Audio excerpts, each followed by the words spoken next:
morning or good afternoon for all of you. I'm Sri Rezeki Hadinegoro from Indonesia.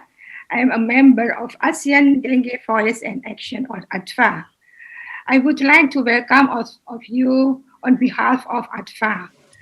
Today, 15 June 2021, is the third of Dengue Forum.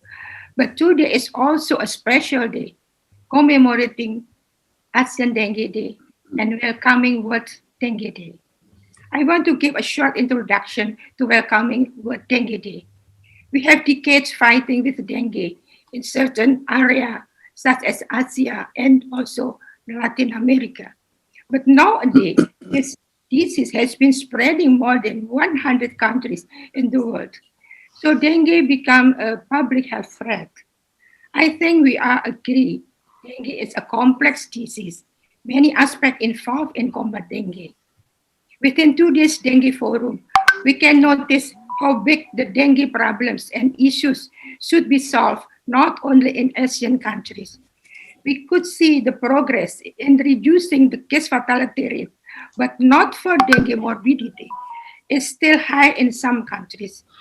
On the other hand, the same clinical guidance should be used in every country to have same true burden of disease. The issue of pathogenesis, dengue infection, is not finished yet with the advance of immunological theory. Integrated mosquito vector management should be evaluated through evidence-based strategies. Dengue surveillance is also the core of do the mapping of dengue sequencing. Introduction of dengue vaccine is also another problem, should be supported by dengue seroprevalence in each country and pre-screening before vaccination. Also, dengue co-infection with COVID-19 is another problem. We hope that global collaboration could supporting in dengue research, either basic or clinical research. And last but not least, information, education, and communication to people are the important in against dengue strategy. So I'm sure by collaboration with global institutions as a cross-sector synergies could be reached for better dengue elimination strategy in World Dengue Day. So we can say that World Dengue Day bring to zero death of dengue. So thank you for your attention. And now I invite Dr. Kamran Rafiq from International Society of NTD. He is also the member of International Steering Committee of ADVA. And I think Dr. Kamran will explain to us how International Society NTD has initiated to declare World Dengue Day. Please, Dr. Kamran. Good morning to you, Professor Sri, and good morning to all of the attendees joining us today on the 15th of June for the third day of our very special Synergy. We have had a wonderful 2 days, and I just wanted to start by saying, to echo what Professor Sri is saying, happy ASEAN Dengue Day today to all of the ASEAN member states and all of the people involved in all of the amazing research, amazing advocacy efforts, community engagement, everything from across the spectrum in terms of the fight against dengue. And equally as proud to stand here for you on the inaugural World Dengue Day.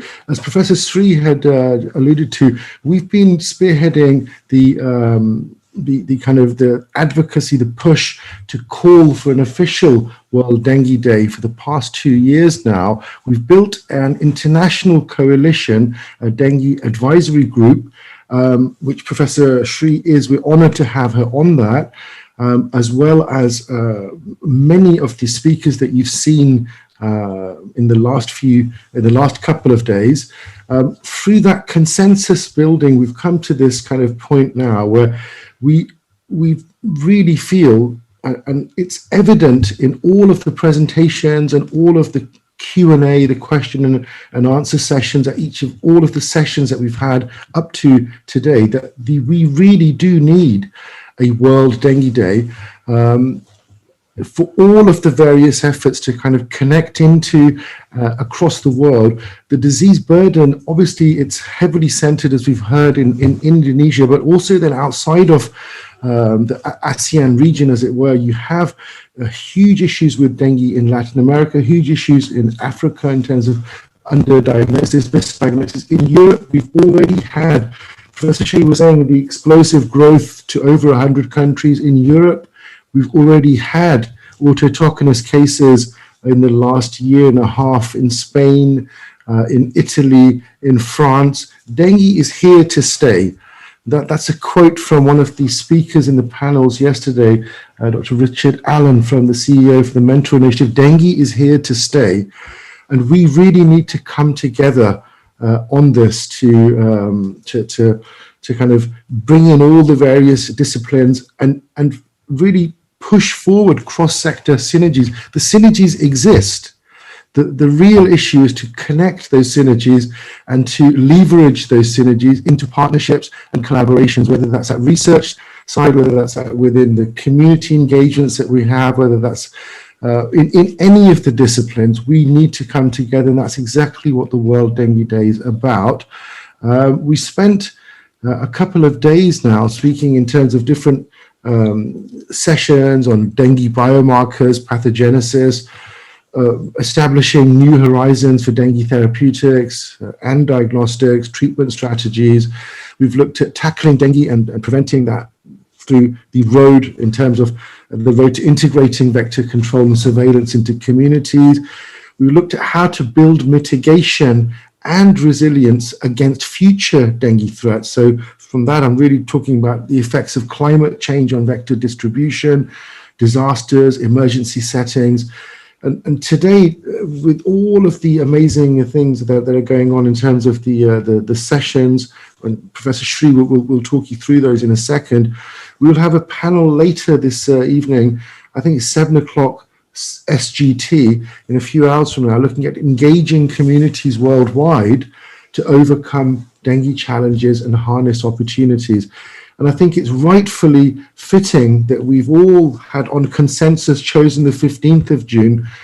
Obviously it's the ASEAN Dengue Day itself, but to really give that a boost in terms of a global platform, it deserves it. Look at the amazing efforts that are happening in this region, and we really felt this is the correct way to respect that date and to boost that date somewhat. So delighted to be here, and I think that's enough from me. I'll see you later in the day. I think I'll hand it back over to Professor Sri. So Professor Sri, over to you. Thank you, Dr. Kamran. Kamran already have insight for the ASEAN Dengue Day and World Dengue Day. Now we're moving to the next speaker, will be Dr. Maxi Rondonuwu. He is a head of Directorate General of Prevention and Control Diseases, Indonesia Ministry of Health, with the topic of multi-sector partnership approach in dengue cases reduction.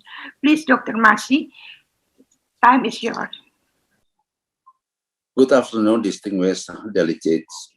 His Excellency Minister of Health Indonesia, Mr. Budi Sadikin, asked me to send the sincere gratitude and convey his regrets in being unable to keynote this meeting due to an urgent meeting with the Parliament. I would like to take this opportunity to convey His Excellency keynotes. Distinguished delegates, ladies and gentlemen, today, 15 June, this is a key regional initiative to strengthen advocacy, disseminated information, and raise awareness of prevention and control measures and intervention against dengue. Indonesia is the initiator of the ASEAN Dengue Day. I applaud your initiative, as dengue is one of the fastest growing emerging infection disease in the world. And the Asia Pacific region bears 75% of the global burden. According to the World Health Organization, one modeling estimate indicates 390 million dengue virus infection per year. And another study on the prevalence of the dengue estimate 3 billion people in 129 countries are at risk of infection with dengue virus. Furthermore, from the perspective of economic burden, it is estimated that the total annual global cost of dengue illness was approximately 9 billion US dollar in 2030. With the complexity of resources needed, multi-sector partnership approach in dengue case reduction is crucial to tackle dengue. Ladies and gentlemen, despite the achievements, challenges remain. The incidence of dengue is still fluctuating from only 2 cities and 2 provinces in year 96-8 to all provinces in 25 up to the 23rd 22 weeks this year, 137 cases have been reported from 356 districts or municipalities in 29 provinces and 134 death cases in 3 districts or municipalities in 15 provinces in some areas. The ownership and political commitment of the local leaders need to be improved.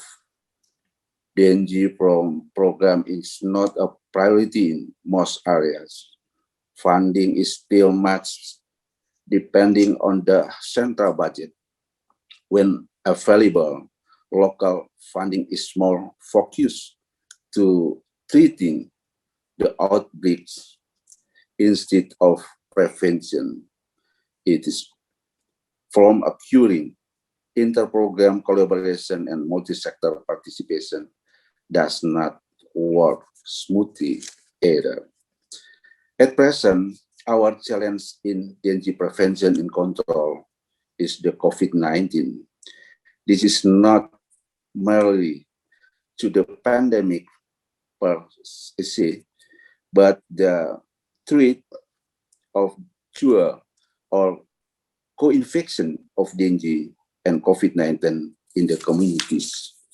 Ladies and gentlemen, Ministry of Health are enhancing the national guidelines on dengue prevention and control program by having 2 important documents: Ministry of Health Regulation on Dengue Prevention and Control Program, which will serve as a guideline for inter-program within the health sector, and the Nation Strategy on Dengue Prevention and Control Program 2021 and 2025 that will serve as a guideline for all related stakeholders in contributing to dengue prevention and control program. All strategic action is to be implemented through continuing capacity building, good planning and monitoring and evaluation, managing data, and embracing cross-cutting approaches. We do hope that with a good and concerned action, we will reach the nation target of 90% district and municipalities to achieve incidence rates of dengue of less or equal to 49 per 100,000 population by 2024 and reach the global target of zero dengue death by 2030. Ladies and gentlemen, We have a great hope that with a strong multi-sector partnership, we have reached our mutual dreams of tackling and reducing dengue together. On behalf of the Minister of Health Indonesian, His Excellency Budi Sadikin. Thank you.